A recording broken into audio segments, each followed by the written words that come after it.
I'm Saul Silverstein, and I was commandeered to do this on behalf of Dr. Racanello.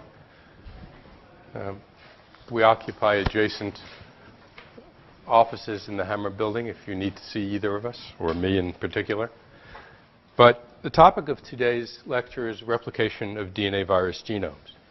And I won't be able to cover everything I know about them, and in some instances I'll be talking about things that I don't know about. But hopefully you'll be able to figure out where and when I depart from my knowledge base. But the real issue here is the essentiality of viruses replicating their genomes. And there are really two reasons, of course, and that is to make more of themselves and to find a way to fit themselves into the milieu of the host. So there are a host of different templates that viruses present to the cells that they infect. And it's sometimes important to think about them because from the various templates and their configurations, whether they're single-stranded DNA or double-stranded linear DNA or double-stranded closed circular molecules, these each present different problems to the host. For example, with a single strand, and you can think of it as positive or negative the way you think of RNA viruses, there is no obvious double-stranded place for proteins to bind, and that's how most of the origins of DNA replication are found, through double-stranded DNA. And the virus has found a way to compensate for that by priming itself. We have large linear double-stranded DNA molecules, such as members of the herpes virus family, and they have frequently got multiple origins of replication. And these origins of replication are used in different situations in which the virus finds itself, either in the case of a lytic infection, where it's making new progeny, or in the case of a latent infection, where it's sitting inside of the host symbiotically living along with the cell. Viruses such as adenovirus find at their 5' ends of each of their double-stranded linear molecules a protein. And that protein serves to mark the end and serves as a recognition site for the initiation of DNA synthesis. And we'll see that both of these viruses, in fact all of the viruses that we'll talk about today, replicate their DNA semi-conservatively, but some do it asymmetrically. And that's an interesting process. And then we have these closed circular supercoiled molecules, which present a problem in terms of conformation. A supercoil is very much like when you take a rubber band and you wind it up, and there's no end to it, but it's all curled on itself. And that presents a real problem in terms of replicating the DNA itself, moving the DNA through the replication machinery, and ultimately segregating the two daughter molecules. So those are some of the problems that viruses face when they enter the host, and the host frequently doesn't use these mechanisms, and that's why viruses make their own proteins. So, virus has to replicate their genome to make new progeny. This always requires expression of at least one virus protein, and sometimes many. There are no viruses that we know of that do it all by themselves. In other words, they don't contain everything they need to replicate their own DNA, although the pox viruses get as close as possible. DNA is always synthesized in a 5' to 3' direction, probably just as you learned in biology or biochemistry, and it's via semi-conservative replication. Both strands get copied. Replication initiates at a defined origin using a primer, and those primers can be one of many different things, and we'll talk about those in the course of this lecture. And it seems that the host always provides other proteins. So again, the virus, for all of its wisdom and infinite coding capacity or whatever, doesn't encode all of the proteins that are required for its own replication. It needs things that the host provides. So again, virus genomes come in a wide assortment of shapes and sizes, from single-stranded linear molecules and single-stranded circular molecules to double-stranded large DNA viruses, the herpes virus families, range in, at least the human herpes viruses, range in size from 120,000 base pairs to 250,000 base pairs. And that's a lot of room for error. Replication yields progeny. The other very interesting thing about replication, and this is invariably true for DNA viruses, is that the onset of DNA replication represents a switch for gene regulation. And it's a time when the virus changes its program, its transcriptional program, from making proteins that fall into classes called immediate early or early, depending upon the virus. Some of them have 2 classes of gene expression, and some have 3, and begin to synthesize late proteins, proteins that are required for structural elements of the virus capsid or glycoproteins, elements that are part of the virion. And replication is always delayed until after infection. And the reason that it's delayed is that these immediate early and early genes have to be made because one of their missions is to aid in virus DNA replication. So I told you right at the onset that there are several outcomes for DNA replication. During lytic infection, when the virus spreads and replicates happily inside of a cell, new progeny are made. Under those conditions, there are invariably high copy numbers of virus genomes, and they vary anywhere from a couple of thousand to 100,000. So one DNA molecule becomes 100,000 inside the cell. And that still represents only a small portion of the total DNA that's in a mammalian cell. Now, the other kind of outcome, latent or persistent infection, is one we haven't spoken about much up until now, but we will later in the course. And this is where the virus stably assimilates its genome with the host. And it can be either in the form of episomal DNA replicating as a cell divides, or in cells that don't divide, like neurons, maintaining itself as a circular molecule outside of the host chromosome, but in the nucleus. Or if it's a virus like a human papillomavirus, it may integrate its DNA into the host chromosome, and that has very specific outcomes in terms of what happens to the host cell. And we'll talk about that again a little later in the course. But in either situation, the copy number of the viral DNA is quite low, ranging anywhere from 1 in the case of an integrated virus genome to perhaps 50 in the case of a herpes simplex virus genome inside your neurons, and you all have them in your neurons. 80% of the human population is infected with this virus, and it sits there latently. And that's a good or a bad thing, depending upon how you look at it. Okay, what are the requirements for DNA replication? Well, invariably, you need a protein that recognizes the origin of replication. And when it's looking at DNA, it's a protein for initiation, and it's binding to an adenine thymidine-rich DNA segment. And the reason for that is that AT base pairs melt much more easily than GC base pairs. Priming of DNA synthesis can occur in one of 3 different ways. Through the classical RNA-mediated Okazaki fragments, which are small ribonucleotide stretches at the 5' end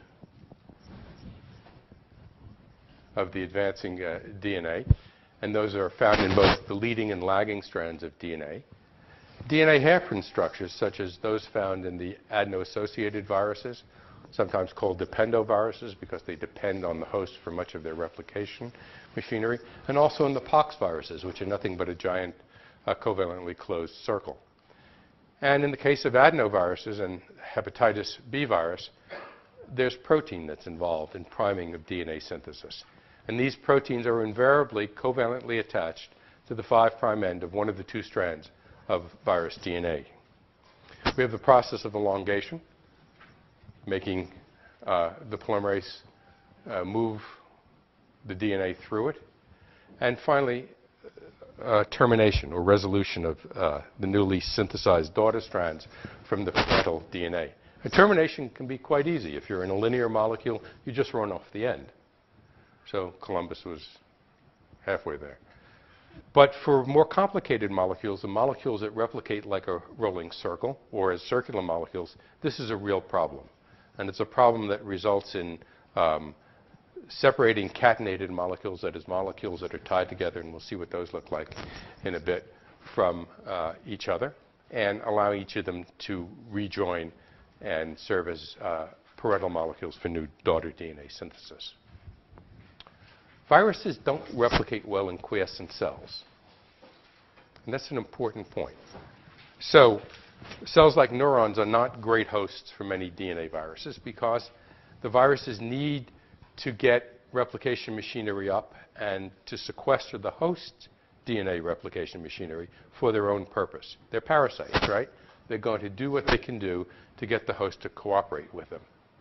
And the way they do that is to induce host replication enzymes and cell cycle regulators. So cell cycle regulators, proteins that you may be familiar with, such as the RB protein, are important host proteins that facilitate cells going through the cell cycle. And they do it by changing transcriptional proteins and changing the way certain other replication proteins are modified and bringing them to replication compartments, taking things from the cytoplasm into the nucleus and altering the nucleus such that it provides a less hostile atmosphere for the viral DNA. And that's the activation of the cellular DNA synthesis machinery. So viruses use structures that are present in the nucleus of host cells as scaffolds on which to build their replication machinery. What's the host for? Again, viruses are parasites. They don't have everything, so they take what they need from the host, or they make the host make new proteins. And these are the enzymes and structural sites. So many proteins, as you are aware of, are not present in cells unless many of the DNA synthetic proteins are not present unless you're in the S phase, unless the host is making DNA. A quiescent cell is not making DNA. Neurons don't synthesize new DNA except to repair lesions. So the actual replication machinery is quiet. The repair machinery may be active. Simple viruses, and we'll talk about a bunch of those, conserve genetic information. So they have limited coding capacity, and invariably they only express a few proteins, and their main mission in life is to make more of each other, so they make genomes and they make structural proteins at the expense of other proteins. So they always hijack more host proteins. And we'll talk about a family of viruses, the polyomaviridae, and one member of it, SV40, that has a single protein that just does everything. It's a remarkable protein. It has more active functional domains than most proteins we know about. And Carol Privas here on the biology campus has spent a good portion of her life studying that and made remarkable contributions to our understanding of that. Complex viruses encode many, but not all proteins required for replication. So we'll talk about, for example, the herpes simplex viruses, and we'll see that they have 7 different proteins that you'll recognize as proteins that are important for making DNA, and yet you can isolate each one of them, show that they're active, put them together in a test tube with a DNA that contains an origin of herpes simplex replication, and you don't get DNA synthesis. So it remains an enigma as to what else it is that the host provides to get this virus on its way. Well, so where does the replication polymerase come from? As I said to you before, small viruses do not encode an entire genome replication system. In fact, most of them encode almost nothing. What they do is they sequester it from the host, but they always encode proteins that orchestrate the host in some way, shape, or form. And we'll see that. And I'm talking about papillomaviridae. Those are the human papillomaviruses. Polyomaviridae, there are a bunch of human polyomaviruses, and the parvoviridae. The large DNA viruses encode most of their own replication systems: herpes, adeno, and pox. And we'll have something to say about at least the first 2 of these. Now, what are some of the virus-encoded proteins?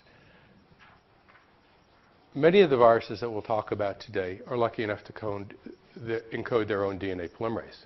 And that gives them specificity. And that's an important concept. It means that the host is not able to provide what the virus needs to initiate its own DNA replication or to elongate those DNA molecules that it starts. They provide accessory proteins, things that open up DNA helices, things that bring in other host proteins, and things such as origin-binding proteins, OBPs, and helicases. So the helicases will open up the DNA. The binding protein recognizes where this whole game should start. It's where the polymerase wants to sit down on the DNA molecule to initiate DNA replication.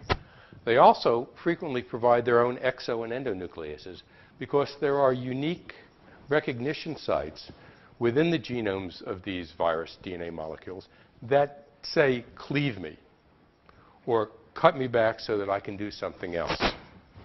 And sometimes the viruses provide other elements that are important for DNA synthesis that are not present in cells. And these include things such as a thymidine kinase, a ribonucleotide reductase, or a deoxy-UTPase. Why? Because when you infect a cell that is not actively able to synthesize DNA, one that is at rest and is not likely to replicate again, you need to provide some of the enzymatic machinery of the DNA replication path in order for the virus to replicate. And there are some interesting sequelae of this. For example, if you take a virus, in the case of the herpes virus families, and you knock out the thymidine kinase, those viruses have a great deal of trouble replicating in neurons. And they have a great deal of trouble being activated from neurons. So it's an important element, and it's a sort of a proof of principle of the necessity of that enzyme in the replication process and the latency process of that virus. Now, oddly enough, replication occurs at replication centers. Now, what do I mean by that? Replication centers are specific sites, either in the nucleus or for the pox virus in the cytoplasm of cells, where DNA templates, the ones that are undergoing both DNA replication and, as it turns out, transcription as well, and replication proteins come together. And they form at discrete sites within the nucleus. And these sites have been called ND10s, which stands for nuclear domain 10s, because there are about 10 of them on average in a cell, which raises another interesting problem in how these viruses get to have so many copies of themselves. Or PML bodies, because a protein called the promyelocytic leukemia protein is present in these ND10s, along with about 20 other proteins. And assembled in this complex are polymerases, host or viral, ligases, helicases, and topoisomerases. And when we look inside a cell, this is what we see. If we look just at the DNA, and this is a cell that's not infected, we see that the DNA is spread out across the nucleus of the cell.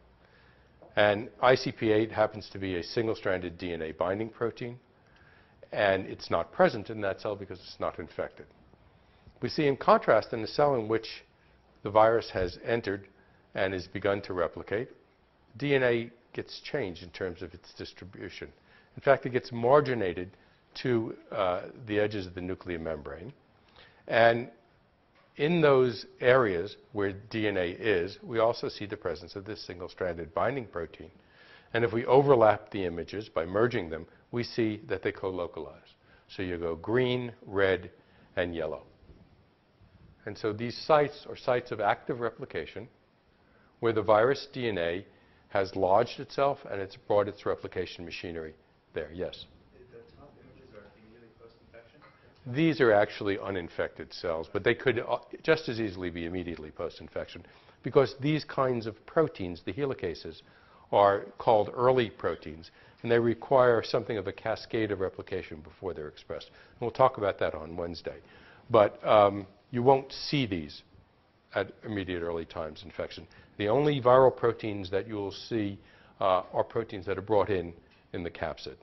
And there are really only a few of those. And one or two of them are very interesting, and we'll have more to say about those when we talk about transcription. What are viral origins of DNA replication? Invariably, they're AT-rich DNA sequences, and they are recognized by these origin-binding proteins, very specific virus-encoded proteins. And what they do is they seed assembly of multi-protein complexes. Something recognizes the origin-binding protein when it's bound to DNA. And that tells you that there's a conformational change because the origin binding protein by itself, while it will interact with many other virus and cell proteins, interacts with greater affinity when it's on DNA. Some viruses have one origin of replication, others have up to 3. And it turns out that these viruses with multiple origins of replication use these origins for different replication processes or for maintenance in different cell types. And again, we'll talk about this in another lecture at a later time. These origins of DNA replication are often associated with transcriptional control regions. And the idea behind this is that transcriptional regions represent open DNA, DNA that's not covered by a lot of cell histones and cell proteins, and that affords accessibility of the origin binding proteins to these AT-rich regions. What do origins look like? This is, hopefully you'll recognize as a schematic and not the real thing. But what I want to point your attention to is that these core regions, where the origin binding proteins fix themselves, are generally set between 2 transcription regions, as seen here and here for herpes simplex virus. And for SV40, this whole thing is about 140 bases. And there's a promoter that goes in this direction and another promoter that goes in this direction. But here's a region called the LT binding site, and that stands for the large T antigen. And we'll talk about that. And right adjacent to that is the AT-rich element. Again, it's juxtaposition to sequences that are easily opened and made available for the DNA replication machinery. In the case of the adenovirus, though, it's quite a different story. What you have is 2 prominent organizational features. One is the DNA per se. This is the end of the viral DNA chromosome, and it's a chromosome that's about 35 kilobases. And it contains binding sites for a protein called pre-terminal protein, which is the precursor of this protein, the terminal protein, that sits at the 5' end of the DNA genome.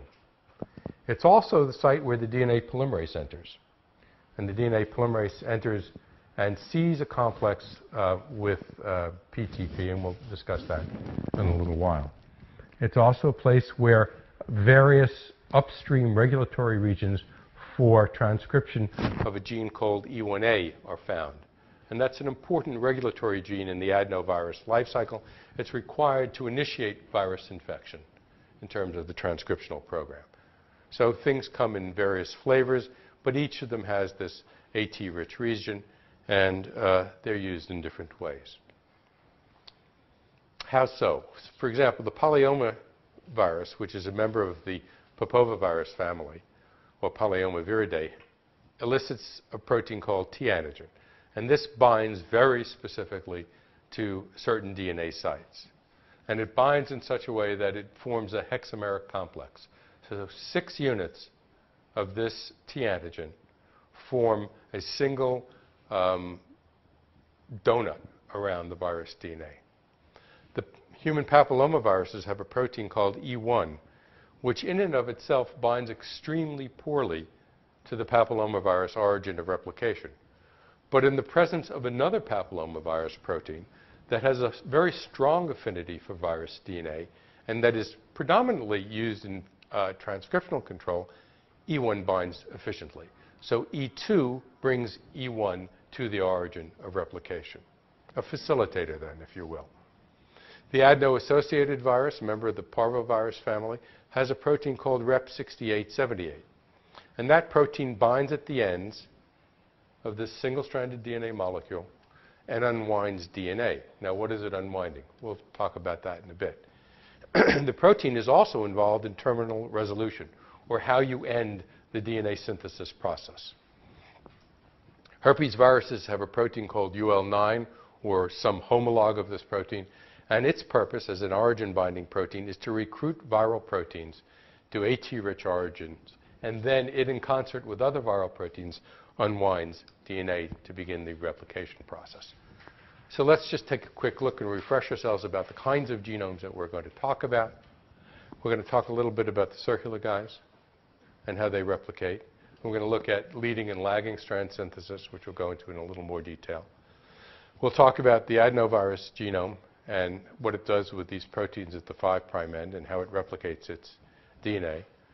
We'll also discuss briefly the herpes virus families, and we'll have more to say about this guy again later when we talk about persistent infection. And we won't speak much about the poxviridae, but the interesting thing about them is that you can think of it as a long double-stranded DNA molecule whose ends are closed. So it's nothing but a big circle. The single-stranded DNA molecules are really perplexing because we find that within the virions we can find either a molecule of plus-stranded DNA or minus-strand DNA. Now, these don't have the same connotations. Well, actually, they do have the same connotations as the RNA viruses. So a plus-stranded DNA molecule will encode a messenger RNA. But the important point about them is this amazing structure that the parvoviruses can assume. And they do that because they have inverted terminal repeats. And those inverted terminal repeats form the basis for initiation and propagation of new DNA strands, and also for resolution of parental and daughter strand molecules. Another virus that we won't talk about in this lecture, but we'll get to in a little detail later, is the hepatinoviruses, the hepatitis viruses. And these are the viruses that contain within themselves a reverse transcriptase, but they don't use that to make virus genomes. They use that to make a precursor to virus genomes. But the virus comes into the cell with one molecule of DNA, the minus strand, which is complete, except that it's not covalently closed. And that strand of DNA has a protein at the other end of it, at the 5' end of it. And then a positive strand of DNA, which is incompletely formed. So its first goal when it gets inside of a cell is not to give you hepatitis, but rather to replicate and close this molecule so that this molecule can serve as a precursor for making RNA molecules that are transcribed and serve as a template for making new DNA. So the host polymerase completes that plus strand, and the reverse transcriptase is used to make pre-genomes. Okay, there are two basic modes of replication that you need to know about. One is replication that uses a replication fork. And when you talk about replication forks, these are the families of viruses that use these. The retroviruses do it as proviruses when they're part of the genome. And you have to think about leading strand synthesis. And leading strand synthesis begins from the 5' end with an RNA primer, and it's continuous synthesis. And lagging strand synthesis, which begins in a slightly different way. It waits until the DNA helix is unwound, puts down an RNA primer, and then goes back to the end where it should start. So what you get is multiple pieces of DNA, all of whose 5' ends are actually RNA that have to be removed, replaced, and subsequently ligated to the adjacent sequence. That's a lot of work. Requires a lot of energy. The other kind of replication is strand displacement, and this is used by the adenoviruses and the parvoviruses. And what they do is they begin with a primer. And the primer can be DNA or protein, depending upon the particular molecule. And they synthesize processively along the molecule from 5' to 3' and displace one of the two strands. And that displaced strand becomes a template for synthesis of the other strand, of the other copy. And that's how they asymmetrically do semi-conservative replication. So let's talk about, in some detail, polyomavirus replication forks. And these are those supercoiled circular molecules that initiate DNA from a single origin of replication. Initiation of DNA synthesis requires expression of this T antigen, and that's an early protein. In fact, there are two proteins that are encoded by the same DNA, or in some of these virus family, actually three. So depending upon how the virus messenger RNA is spliced, you get one of three different proteins. But one of these is extremely important, the T antigen, in that it is the protein that drives DNA replication, and it's also the protein that controls transcription from these circular covalently closed molecules. Leading strand replication represents extension from an RNA primer. Only a single RNA primer is necessary for leading strand extension. Lagging strand replication cannot start until the replication fork has moved a little bit from the origin. And why is that? Because you've got to lay down that RNA primer and feed back. And it creates discontinuities. And you're left with the question of how to fill the gaps. And that's some of what we'll talk about today. Now, what are the properties of T? T is a species-specific DNA binding protein. And we have found polyomaviruses in virtually every species that you can think about. And the remarkable thing is how well they're conserved. And the more remarkable thing is that they replicate the same kinds of origins of DNA replication. There's a great deal of conservation in terms of the structure and the sequence. And yet if you take a T antigen from a virus that infects a mouse, and you put into the backbone of a human polyomavirus, it won't replicate that DNA. And the reason for that is that it fails to interact with the DNA polymerase alpha primase complex. And this is the complex that's involved in setting the stage for the initiation of DNA synthesis. The protein also binds and sequesters cell cycle regulators. Cell cycle regulators are frequently suppressors and things that keep cells from advancing from or into S. And by controlling that, they control DNA replication.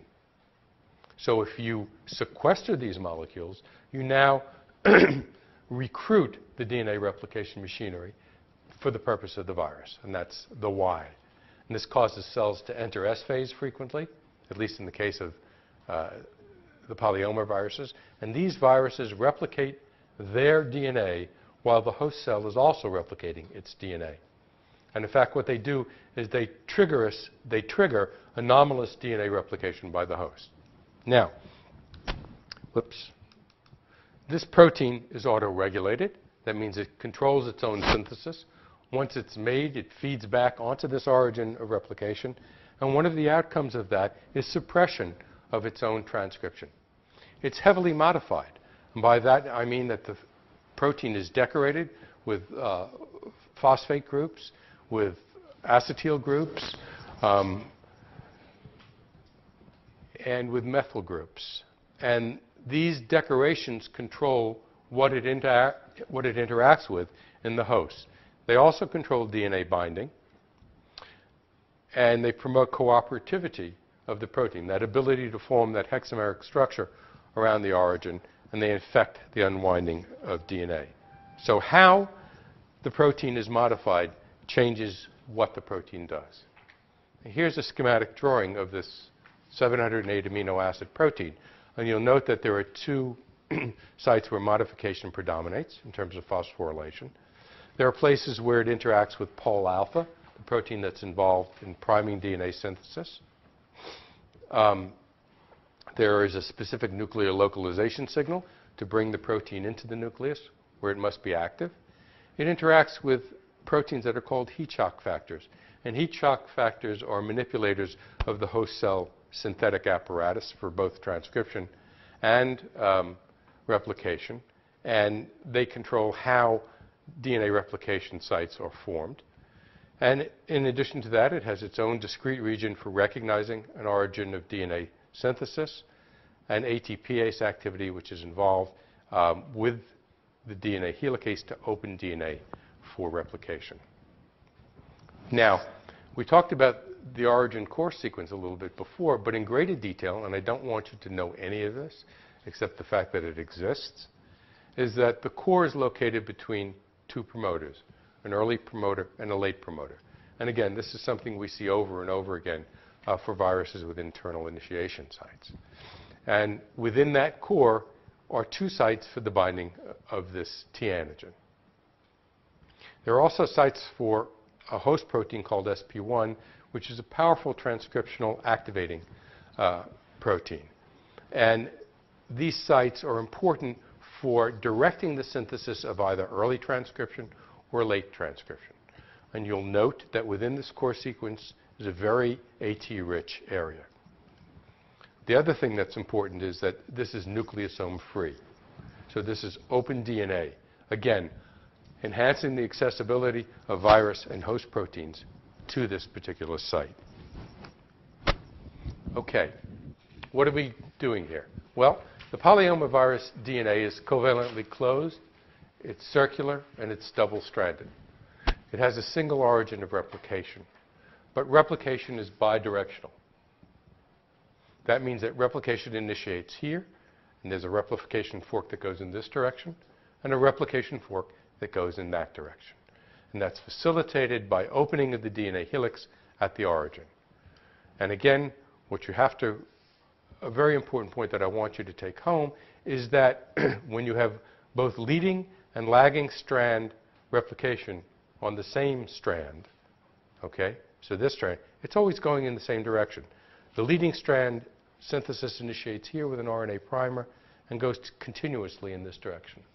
The lagging strand replication initiates here, goes back. Reinitiates here, goes back. Reinitiates here and goes back. So initiation is always going in this direction because DNA replication is 5' to 3'. So how does this all begin? Here's our core site where large T antigen binds, and it binds in the presence of ATP, and you get 2 large T hexamers. And they bind just like hands on a rope. And the inside of these molecules is positively charged to interact with the negative charged DNA.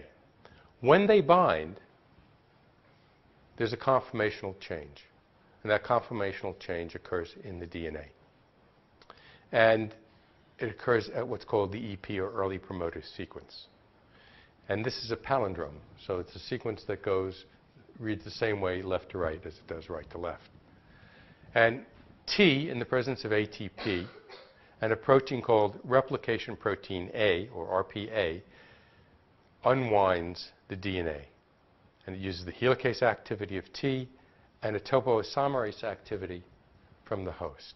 And the helicase opens the helix, and the topoisomerase unwinds the DNA. Remember that this is a tightly wound molecule. And then we have RPA comes in. And the binding of RPA is what's involved in forming the initiation complex, or the pre-initiation complex. Now, how do we know that there's a single origin of replication? And this experiment has been done in a bunch of ways. There's another demonstration in your book, which you might want to read if you're really interested in a Nobel Prize winning story, which was a 3-figure article in the Proceedings of the National Academy of Science. So you don't have to write a lot, you just have to do the right experiment. But the polyomavirus molecule, as I said to you before, is covalently closed circular molecule with a single origin. If you take viral DNA as it's being replicated and cleave it at a unique restriction endonuclease site, so there's only one site for this restriction endonuclease, then you get a linear molecule. Circles become linears with a single cleavage. And depending upon where the replication bubble is, you can determine whether or not there's a single origin of replication. Now, what do I mean? If replication is bidirectional and occurs on each replication fork at the same rate, then you'll see a bubble form at an asymmetric site in the DNA molecule. And those bubbles will get closer and closer to the end of the DNA molecule as the DNA elongates. So let's look here. In a molecule where DNA replication is initiated, you see only a small bubble, and you see the asymmetric length of the 2 arms. Let's call this left and right, as they're depicted up here. As the bubble begins to expand, you see that the left arm shortens. The right arm, of course, shortens as well, but you can measure the distance and demonstrate that this bubble expands in each direction at the same rate. And as it gets bigger, the left arm begins to disappear entirely, and it disappears because the restriction site is closer to that left arm. And finally, you get to the point where there's also almost nothing left, but you still have a little bit of the right arm. So this is an experiment. It's not the one that proved that won the Nobel Prize, but it's the easiest one to explain. And it shows that replication is bidirectional, initiating from a single origin of DNA replication. Okay. To remind you about what we're going to try and explain, and that is how DNA replication occurs from this origin. And it's interesting because there's a problem, again, and we'll get to that in a couple of slides, but the problem remains the molecule is closed, it's circular, and it's wound up on itself. And that's a physical problem. It's a mathematical problem, a knotting problem, for those of you who know about that. But you have to relieve tension in one place, and anytime you have a circular molecule where you relieve tension in one place, you raise the tension in the other place. And that's called winding and unwinding. Okay, so here we are. The polarity problem. How do you connect the Okazaki fragments? The leading strand synthesis is quite obvious, and we've been through this a couple of times. Again, you initiate at the origin with an RNA primer, and you just synthesize back. In the other direction, though, you're initiating out here, 5' to 3'. Perhaps the most remarkable thing is the fact that this stops at the right place. But again, you've got to put these two molecules together.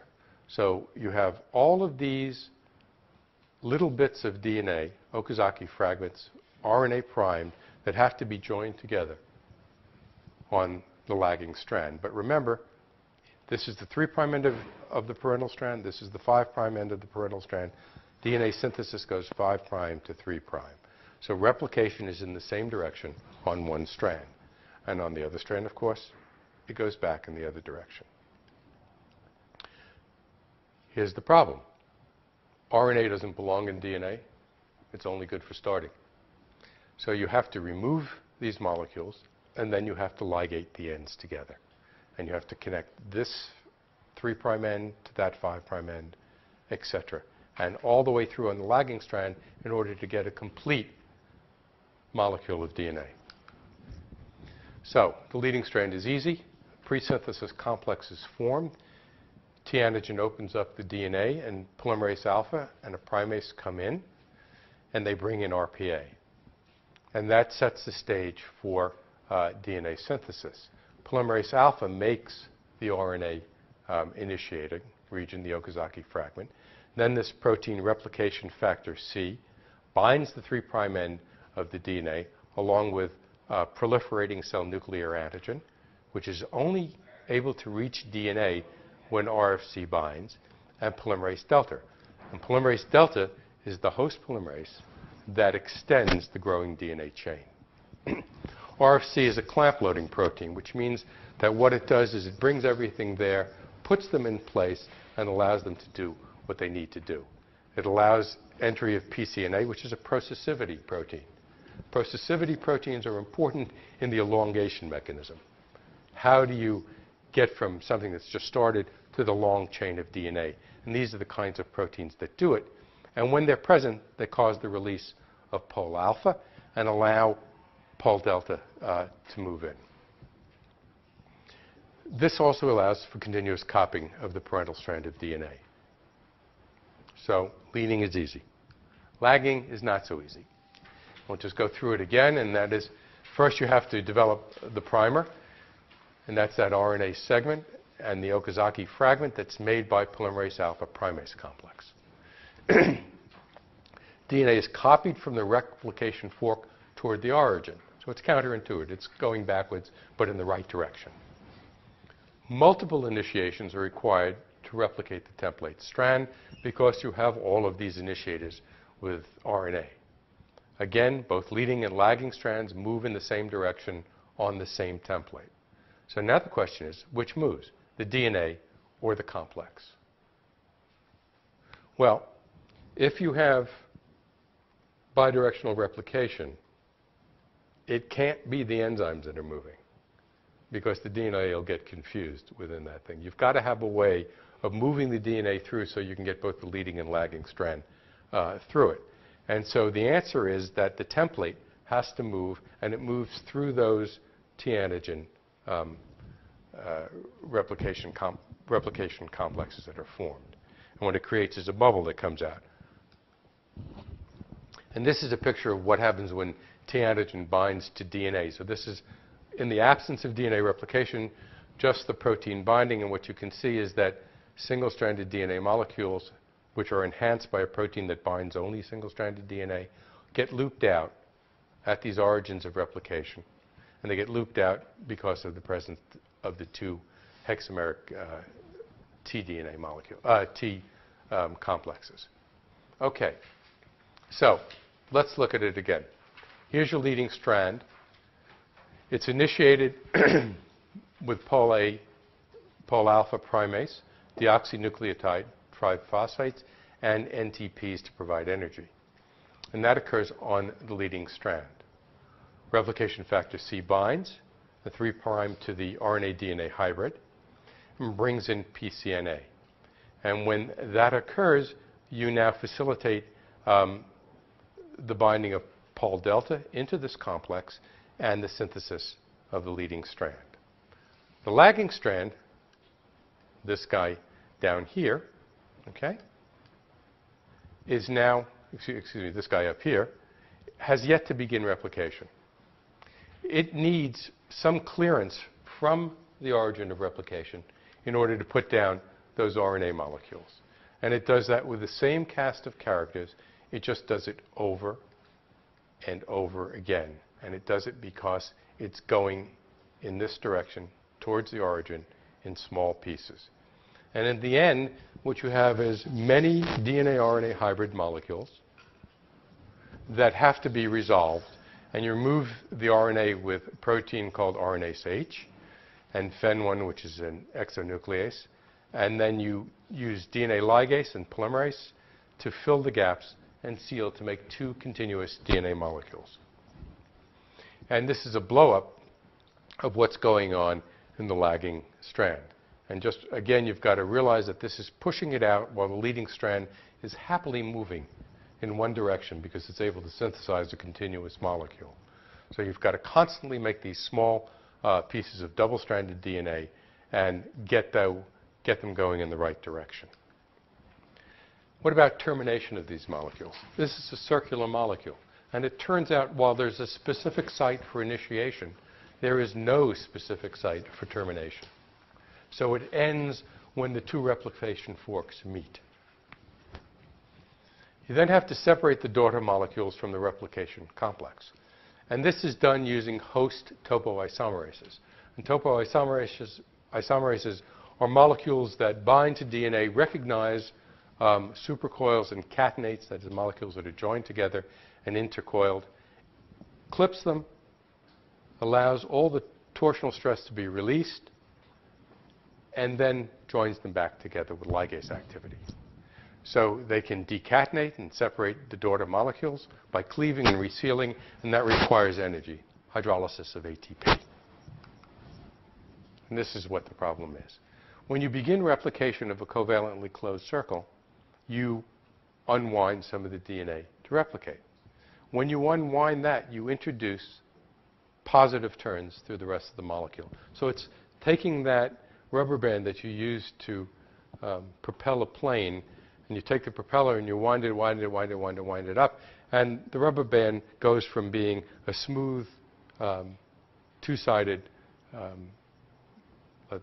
band, if you will, to something that's tightened and coiled, and it knots upon itself. And that's the supercoil.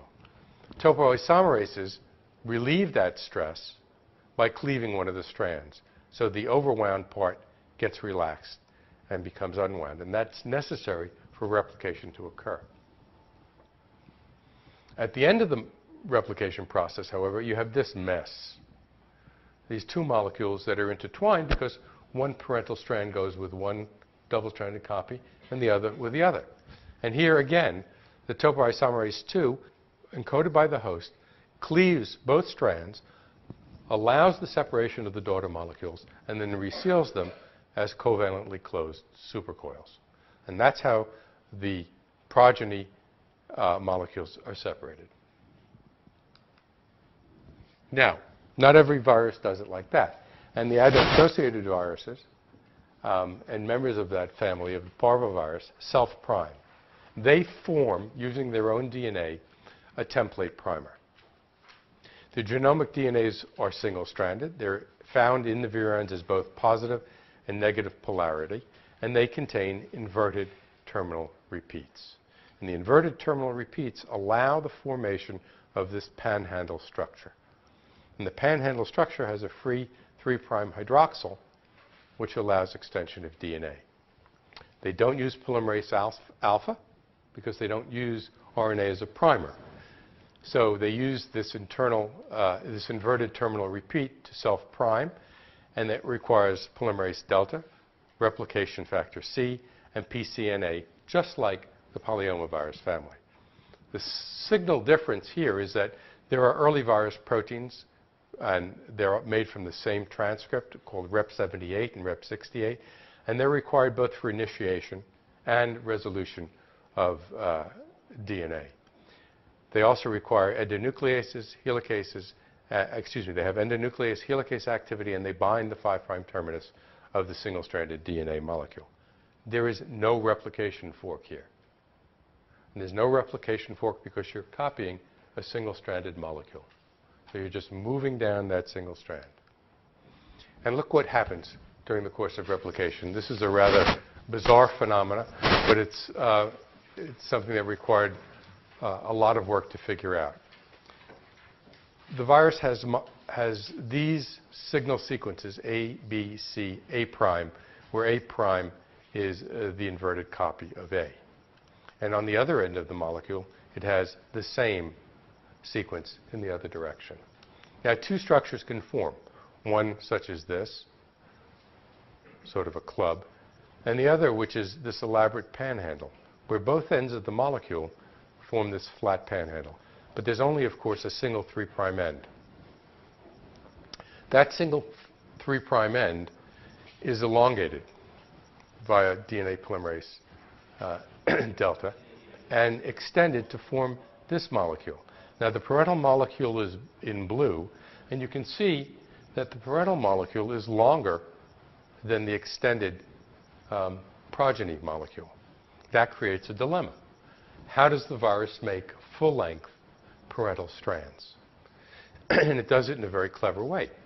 Rep7868 recognizes this inverted terminal repeat, this AA sequence that hybridizes to each other, and cleaves right at this junction.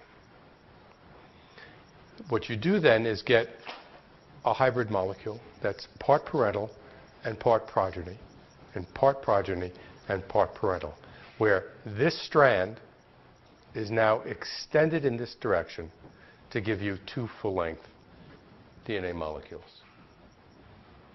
But something interesting happens. In the course of this cleavage, you change the order of the sequence from A, B, C, A to A, C, B, A, and the other end of the molecule remains the same.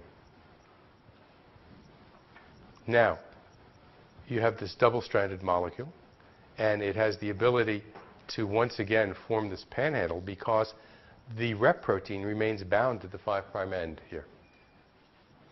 You again have a free 3' hydroxyl. It allows extension and strand displacement of single-stranded DNA of this hybrid parental progeny molecule. And once again, you form a single-stranded molecule.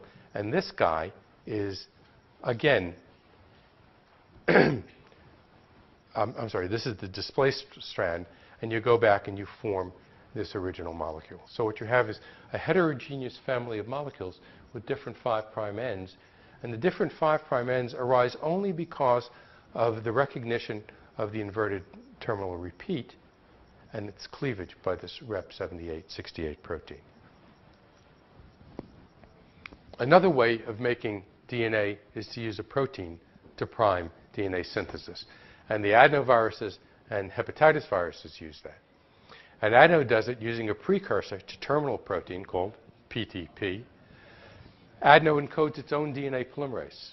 It also encodes a single-stranded DNA binding protein. But this adeno DNA polymerase links the alpha phosphoryl of deoxycytidine monophosphate to the hydroxy of a serine residue that's present in this precursor protein. You now have a single nucleotide with a 3' hydroxy at the end of the DNA molecule. And that serves as the initiator for protein synthesis. And this DCMP is only added when the protein primer is assembled on adenovirus DNA with the adenovirus DNA polymerase. And that 3' hydroxy primes synthesis of daughter strands. And we can look at it like this. Every adeno DNA molecule, every virus genome, comes with its 5' ends, its two 5' ends, covered with a terminal protein.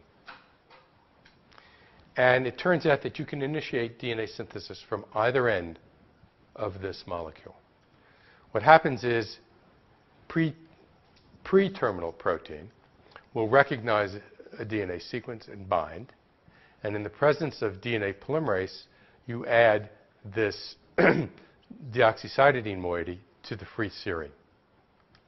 You now have a free 3' hydroxyl, and the virus-encoded DNA binding protein now enters into this complex and begins to displace the other strand. So the strand that has the protein at its 5' end is displaced, and what it allows is primer extension. Extension of the serine-based deoxycytidine monophosphate down the length of the DNA molecule, and eventually you generate a complete new strand. The other molecule, which is free and displaced, forms this frying pan structure. And because adenovirus has inverted terminal repeats, the two ends link up. And just like you saw for the parvovirus replication, pre-TP binds to this 3' end and allows entry of DNA polymerase and, again, formation and extension of this molecule to give you a DNA, a double-stranded DNA molecule. So the two parental DNA templates are replicated, but in different fashions. And they're replicated semi-conservatively, but asymmetrically. So it's one and the other in two different reactions, not at the same time, the way the polyomavirus DNA was replicated. So adenovirus DNA replication is an example of strand displacement synthesis. It utilizes a protein primer. And after this protein primer is used, it subsequently gets cleaved, not off the DNA, but cleaved and modified so that it becomes the terminal protein.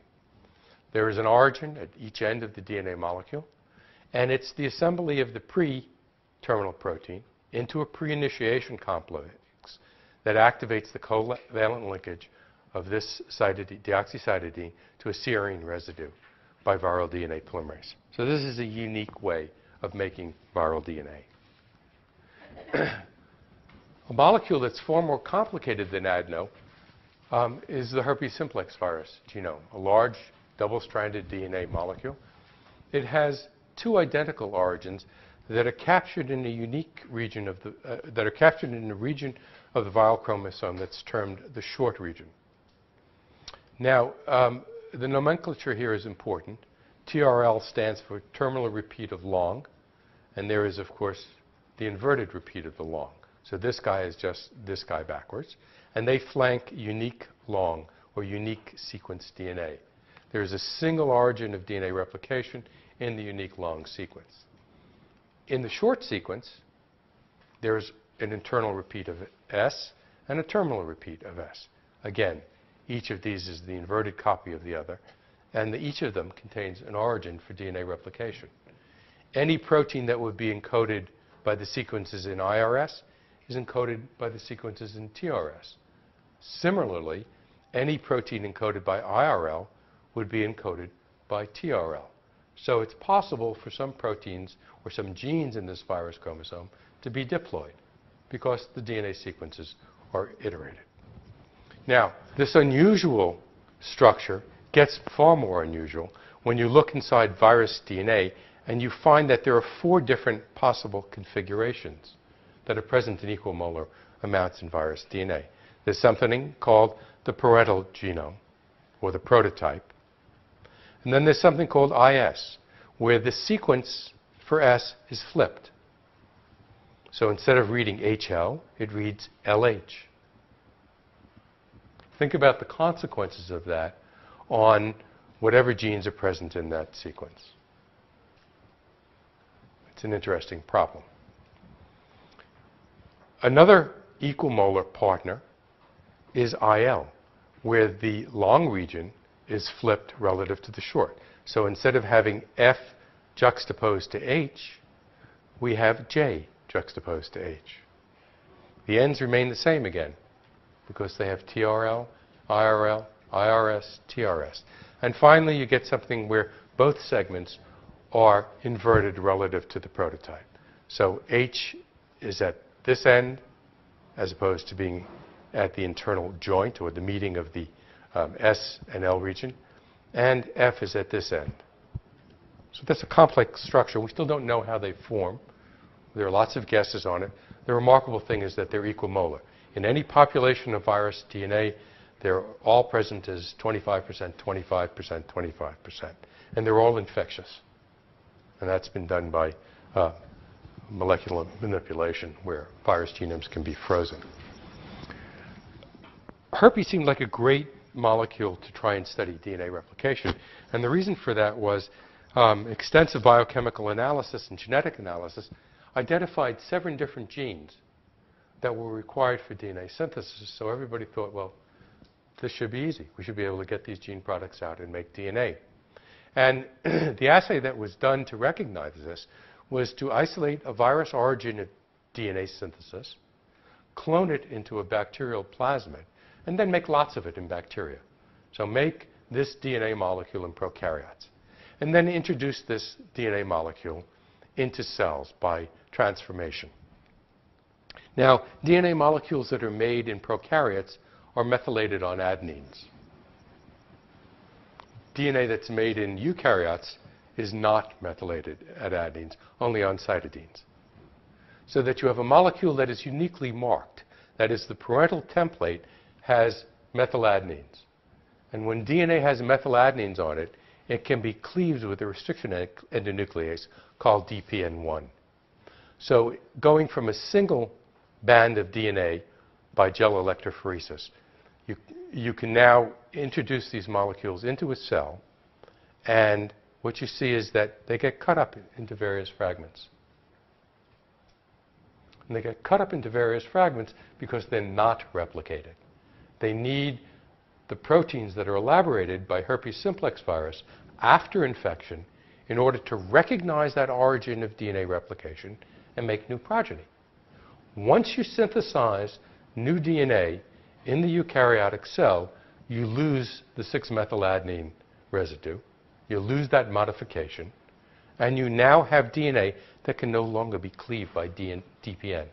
So this is the assay that was used to ask the question, what fragments of herpes DNA were necessary to replicate the viral chromosome? So the virus DNA was cut up into lots of pieces, and each of those pieces contained various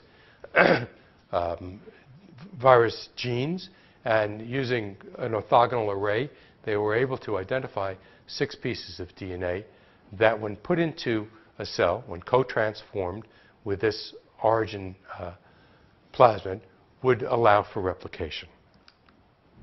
So on those 6 pieces of DNA, it turned out were 7 proteins.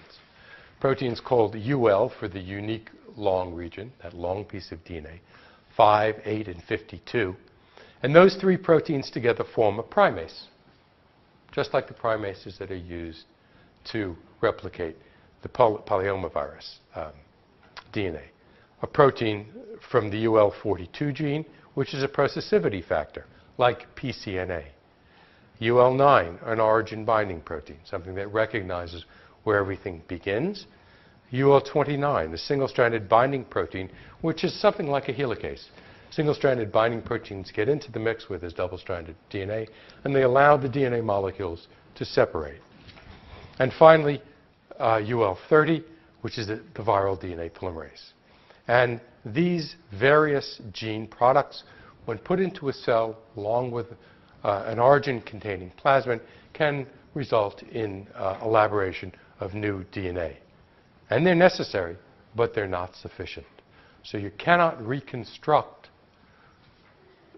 origin-dependent initiation of a herpes virus chromosome using just these proteins. You have to add some extracts, fractionated extracts of cells. And that remains a question to be asked. So let's cover what we've learned today. Replication of virus genomes is complicated. It's just not a simple thing. They don't all do it the same way. And they don't all do it the same way because they're in different cell types. And that presents different problems and things that we'll talk about later. They all have some sort of pre-initiation event where the origin is replicated, the DNA is prepared for the entry of replication machinery, and then they begin the initiation process. And the initiation process can be leading strand synthesis, where it's very transparent as to how the molecules elongate, or lagging strand synthesis, where it's more difficult to think about how those pieces of DNA are pieced together. Or similarly, with a parvovirus, how you make only part of a DNA molecule and then have to figure out how to make the rest of it. And that's where elongation comes in. And finally, termination, which can be the necessity of taking molecules apart, of specifically cleaving DNA molecules if they're joined together end to end to end, or just making it so that the protein is put at the right place in the molecule. Okay, thank you.